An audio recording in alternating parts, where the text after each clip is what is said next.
वालेकुम जनाब, कैसे हो आप सब? I hope so guys you all are doing absolutely great and fine. So guys, आज की वीडियो का टाइटल है कुछ टाइम पहले तक कोई मक्का क्यों नहीं जाता था। ऐसा भी होता था। सही बात है ना, ऐसा भी होता था। मेरे ख्याल से तो भाई तब से जाते ही होंगे लोग, जब से प्रोफेट मोहम्मद ने इसको बिल्ड किया और बताया उन सब चीज़ों के बट बारे में। क्या तो रीजन होगा कोई नहीं हाँ, जाता? कुछ वो टाइम पहले तक अभी है ज़्यादा ना। वायरल हुई हैं ये सब चीज़ें, है ना, वीडियोस या वीडियोस है जो भी हैं। तो बाकी देखते हैं इसका रीज़न लेट्स सी और गाइस, फिर चैनल को करते हैं। सब्सक्राइब जरूर करना। हाँ, और अमेजिंग अमेजिंग वीडियोस के लिए चैनल को सब्सक्राइब कर दो। या तूने तो यही बोला, चैनल को सब्सक्राइब कर दो। तो बाकी कमेंट करके बताओ कैसी वीडियोस चाहिए। दोस्तों, आप सब जानते हैं कि इस्लाम धर्म का सबसे पाक और पवित्र शहर मक्का है, जहां हर मुसलमान अपनी लाइफ में एक बार जरूर जाना चाहता है। पर यह जगह हमेशा से ऐसी नहीं हुआ करती थी। कुछ सालों पहले ये जगह बिल्कुल खाली और सुनसान हुआ करती थी, जहां शायद ही कोई जाना चाहता हो। आज की तस्वीरें देख के ये अनुमान लगाना काफी मुश्किल है कि या कुछ टाइम पहले मक्का कैसा हुआ करता था।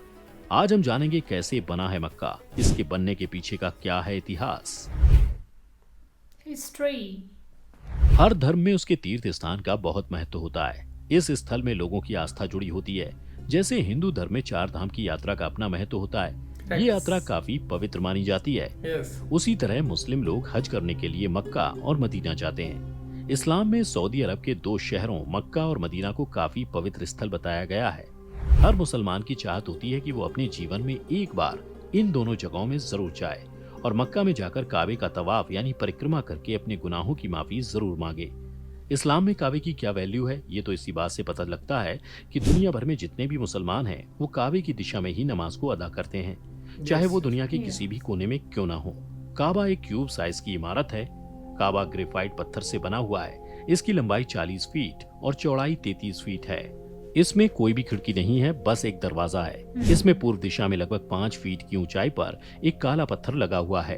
काबा की 7 बार तवाफ करने के बाद सभी मुस्लिम यात्री इसको चूमते हैं।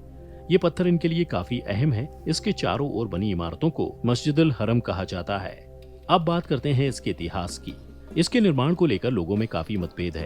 लोगों का कहना है कि काबा का निर्माण फरिश्तों ने आकर करा है। साथ ही लोगों का ये भी मानना है कि आज भी लगभग 70,000 फरिश्ते यहाँ काबे की तवाफ यानी परिक्रमा करने आते हैं और नमाज भी अदा करते हैं। अरब देशों के मुताबिक मक्का में काबे को लेकर एक और कहानी भी चर्चित है। कहा जाता है जब मुस्लिम्स के भगवान यानी अल्लाह ने पहले 2 इंसान आदम और हव्वा यानी पहली महिला और मर्द को बनाया, तो इनसे नाराज होकर अल्लाह ने इनको धरती पर भेज दिया, जिसके बाद ये दोनों एक दूसरे से अलग हो गए। कई सालों तक ढूंढने के बाद ये दोनों जहां मिले वो जगह मक्का थी।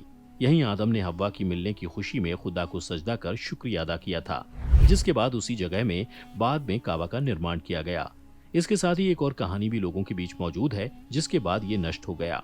फिर हजरत इब्राहिम ने अपने बेटे हजरत इस्माइल के साथ मिलकर इस जगह का निर्माण किया था। इस्लाम धर्म के ग्रंथ कुरान के मुताबिक ये पैगंबर थे। अपने निर्माण के समय ये बिना छत वाली एक रेक्टेंगल टाइप की इमारत थी। लोगों का मानना है कि इन दोनों कहानी का जिक्र कुरान में नहीं मिलता और इस कहानी के लिए कुरान और हदीस का रेफरेंस इसलिए नहीं दे सकते क्योंकि ये दोनों कहानी नबी से पहले के वक्त की बात है।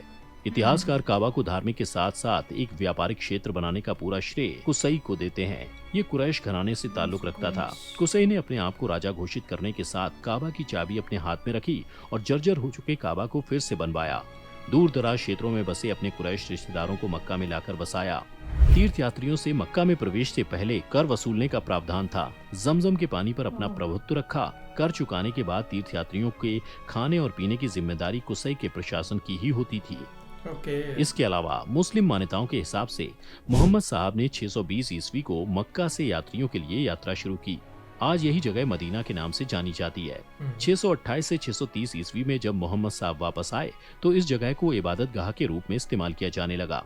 काबे में लगे पत्थर के बारे में कहा जाता है कि ये पत्थर इस दुनिया का नहीं बल्कि इसको हजरत जिब्राइल अलैहिस्सलाम जन्नत से लेकर आए थे। ये इस्लाम धर्म में एक महत्वपूर्ण फरिश्ते के रूप में जाने जाते हैं। ये भी कहा जाता है कि जब इस पत्थर को यहाँ लगाया गया था तो ये सफेद रंग का था, पर दुनिया में बढ़ते पाप के साथ इसका रंग काला होता चला गया।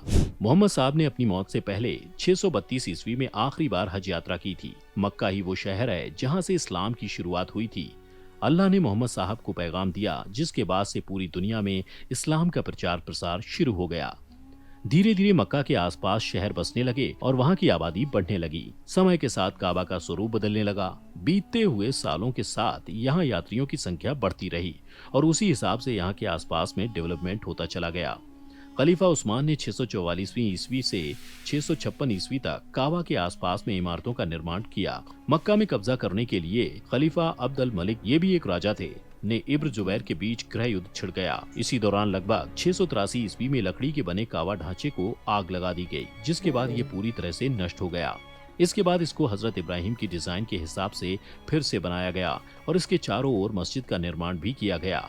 काबा के आसपास बनी मस्जिद का कई बार निर्माण किया गया, क्योंकि 1 साल पहले आई बाढ़ के चलते ये पूरी तरह से बर्बाद हो गया था। ये दुनिया की सबसे बड़ी मस्जिदों में से एक है। इसके बाद भी साल 1950 में बढ़ते तीर्थयात्रियों के चलते इसके स्ट्रक्चर में बड़े बदलाव किए गए। आज ये मस्जिद 40 एकड़ से भी ज्यादा जमीन में फैली हुई है। अगर आज काबा के स्ट्रक्चर की बात करें तो ये पहले से काफी ज्यादा बदल चुका है। ये क्यूबिकल शेप की इमारत है। इसका दरवाजा जो पहले किसी लकड़ी का बना था, उसको साल 1982 में सोने के दरवाजा लगाकर बदल दिया गया। काबा में ढकने वाला कपड़ा पहले मिस्र से मंगाया जाता था, पर अब इसको सऊदी अरब में ही तैयार किया जाता है। मस्जिद अल हरम भी पहले की तुलना में काफी अच्छा बन चुका है। इसमें यात्रियों की हर सुविधा का ख्याल रखा जाता है। यहाँ हर साल लाखों की तादाद में पूरी दुनिया से मुस्लिम हज यात्रा करने आते हैं। इतने लोगों का इंतजाम करना कोई आसान काम नहीं, इसलिए पूरे साल यहाँ की आबादी का एक बड़ा हिस्सा हज के इंतजाम में लगा रहता है। यहाँ चाहे यात्री के खाने का इंतजाम हो या वहाँ होने वाली कुर्बानी का काम हो, यहाँ सब कुछ पूरी तरह से सिस्टमैटिक तरीके से होता है। चलिए अब जान लेते हैं कि हज कैसे होता है। इसके यात्री सबसे पहले सफेद कपड़ा यानी एहराम बांधते हैं। ये कपड़ा कफन के समान होता है। इसमें किसी भी प्रकार की कोई सिलाई नहीं होती और साथ ही किसी भी प्रकार की कोई गंदगी भी नहीं लगी होती। फिर फ्लाइट से लेकर यात्रा तक सभी यात्री हज में पढ़ी जाने वाली दुआएं पढ़ते जाते हैं। मक्का पहुंचने के बाद काबा के चारों ओर चक्कर लगाते हैं, यानी कि तवाफ करते हैं, यानी कि उसकी परिक्रमा की जाती है। फिर अराफात के मैदान में शैतान को कंकड़ मारा जाता है। फिर कुर्बानी के फर्ज को पूरा करने के लिए बाल कटवा दिए जाते हैं। इस तरह मक्के और मदीना की यात्रा को पूरी कर इंसान हज के फर्ज को पूरा कर देता है। दुनिया भर के मुस्लिम जीवन में एक बार हज की यात्रा को जरूर करना चाहते हैं। साथ ही ये भी मान्यता है कि जो इंसान काबा में पूरे मन से मन्नत को मानता है, वो जरूर पूरी होती है। सऊदी अरब और काबा का पूरी दुनिया में अलग ही महत्व है। यहाँ किसी भी गैर मुस्लिम को प्रवेश नहीं दिया जाता है। आपको काबा का इतिहास जानकर कैसा लगा, ये हमें कमेंट करके कमेंट बॉक्स में जरूर बताएं। अगर सो गाइज ये थी वीडियो जहाँ पे हिस्ट्री बताई गई थी। हमने सुनी भी थी, इसमें से लगभग सारी की सारी चीजें सुनी थी, बट ये थोड़ा सा ये था ब्रीफली बताया था एक एक चीजें गहरे से। और बाकी हर एक किसी का भाई वो तो ड्रीम है, ये हर एक जाना ही चाहता होगा यहाँ पे जो भी मुस्लिम है कि हम वहाँ पे जाएं हज के लिए। आप में से कौन कौन गया है जरूर कमेंट करके बताना। जाना तो सभी चाहते होंगे, ये तो पूछना नहीं चाहिए कौन कौन जाना चाहता है, जाना सभी चाहते होंगे। कोई गया है तो जरूर कमेंट करके बताना। और दूसरी बात ये कि अगर कोई सऊदी अरेबिया से देख रहा है हमारी वीडियो तो वो भी जरूर बताना। वो तो मे भी गए हों, क्योंकि उनकी तो कंट्री में ही है भाई ये चीज़। ये तो बाकी कंट्रीज के लिए थोड़ा कि वो फ्लाइट करके जाए, एक अमीर बंदा ही जा सकता है इस चीज़। अमीर तो क्या मतलब कि जिसके पास थोड़ा रिच हो, एक जो बड़ा ज़्यादा गरीब होगा उसके लिए थोड़ा सा मुश्किल होगा जाना।